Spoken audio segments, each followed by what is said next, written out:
Assalamualaikum warahmatullahi wabarakatuh. Selamat pagi anak-anak. Hari ini kita akan belajar pembelajaran tematik. Subtema 4. Hidup rukun di masyarakat. Pembelajaran 1. Yang pertama, kita akan belajar tentang menyebutkan kalimat penolakan pada teks.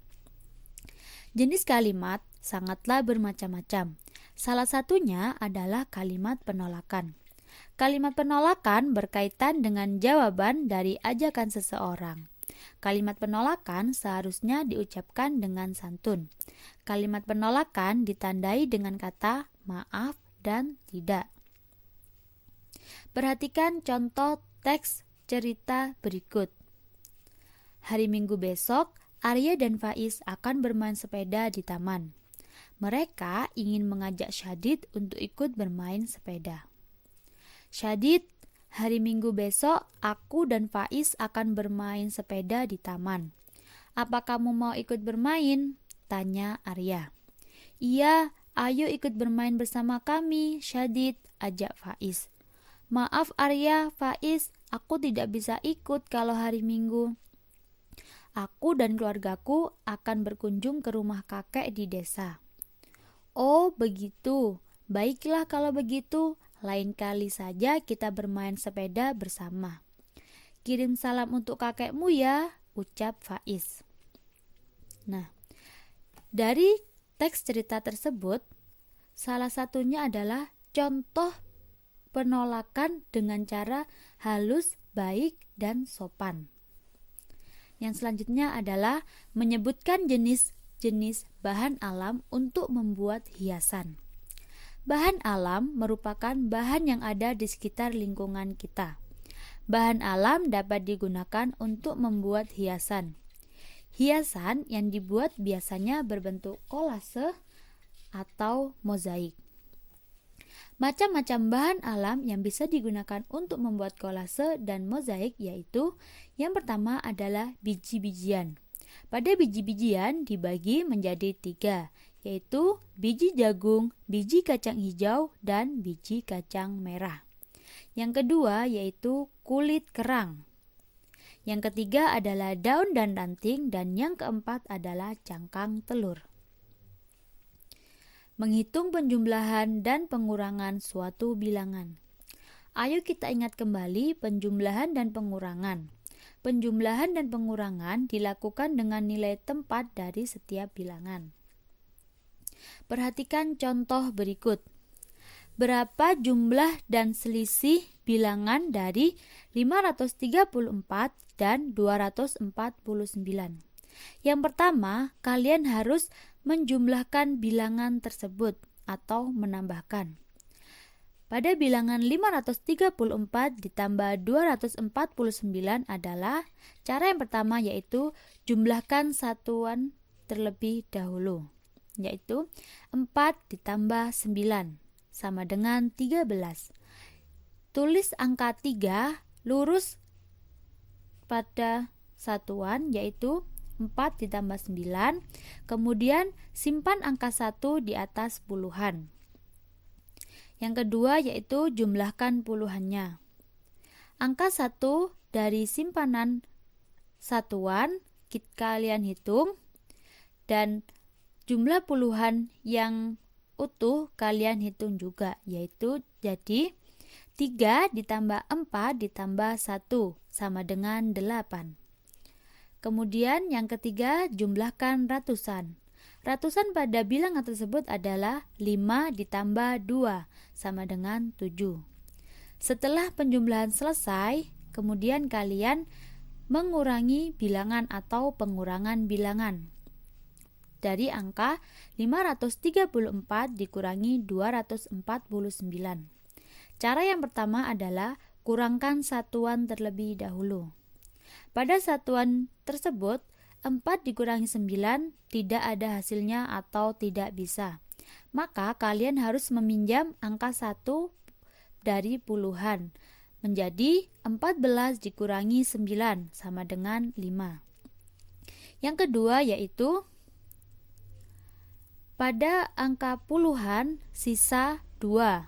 karena yang satunya telah dipinjam oleh satuan. Lalu, ketika kita menghitung angka 2 dikurangi 4, maka tidak ada hasilnya. Jadi kalian pinjam kepada ratusan, yaitu 1. Dan kurangkan. Jadi 12 dikurangi 4 sama dengan 8. Yang ketiga yaitu kalian kurangi angka ratusan. Angka ratusannya mempunyai sisa 4 karena satunya dipinjam oleh angka puluhan. Jadi 4 dikurangi 2 sama dengan 2.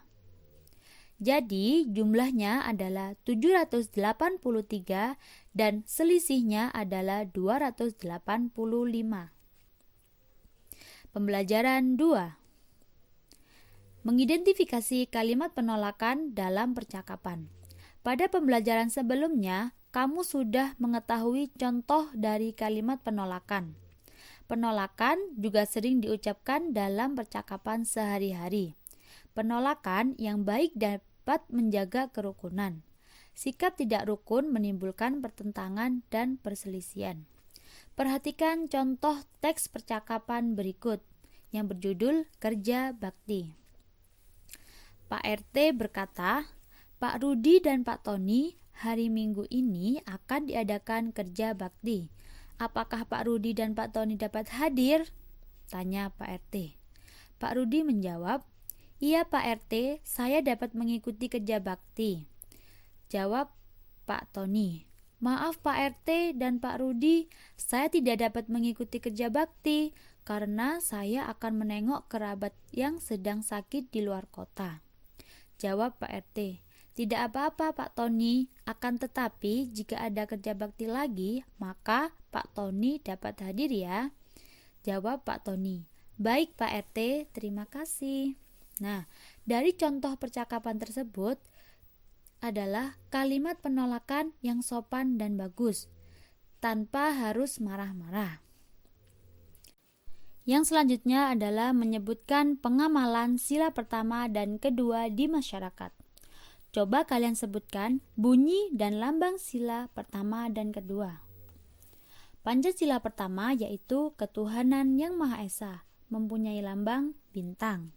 Dan sila kedua yaitu kemanusiaan yang adil dan beradab, mempunyai lambang rantai.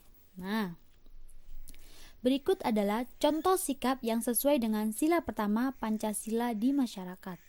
Pada gambar tersebut ada orang-orang yang sedang bekerja bakti. Di percakapan tersebut ada seorang ibu yang ingin beribadah dan meminta izin untuk beribadah, dan ada juga seorang lelaki yang meminta izin beribadah.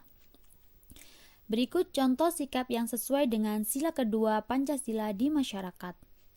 Ada 2 orang laki-laki atau anak laki-laki yang sedang bermain.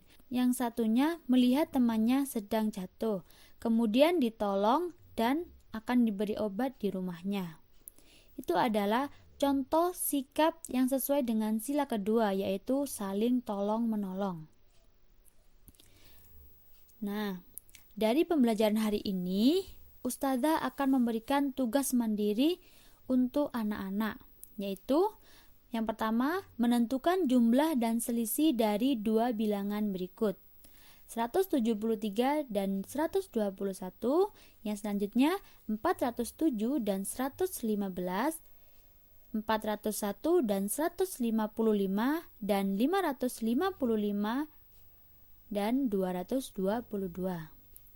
Soal yang kedua yaitu buatlah karya seni kolase dengan bahan alam seperti biji-bijian, kulit kerang, daun dan ranting, ataupun cangkang telur. Untuk bentuknya bisa memilih pada contoh ataupun berkreasi semenarik mungkin. Di situ contohnya ada kupu-kupu, yang kedua ada gambar daun dibuat kolase, yang ketiga ada burung, dan yang keempat adalah gambar ayam dengan hiasan cangkang telur. Sekian pembelajaran hari ini. Semoga bermanfaat bagi kita semuanya. Dan Ustazah mohon maaf apabila ada kesalahan. Semoga kalian tetap semangat dan sehat selalu. Ustazah akhiri, wassalamualaikum warahmatullahi wabarakatuh. Sampai jumpa lagi anak-anak. Terima kasih.